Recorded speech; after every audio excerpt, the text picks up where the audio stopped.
Okay, so now how we would like to make sure that our landing slide will automatically appear. You can go to the draw tab, click on the line function.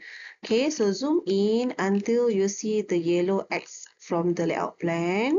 Okay, and then you can adjust by pressing Fn and F4 together and make sure the line have been adjusted until the last line of the gray color. So you will stop here.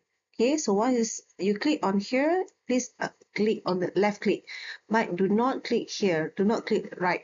Okay, so we continue on continue to the second flight. You can see here, then you can see the numbering 11, 12 already or automatically adjusted. So we can go to the last one and show you stop at the last gray line.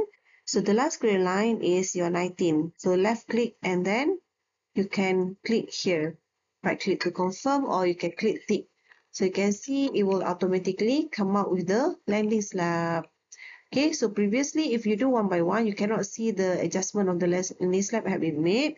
And then if you would like to see in 3D, you can see the 3D view where the landing beam, landing slab already or automatically come out from the drawing.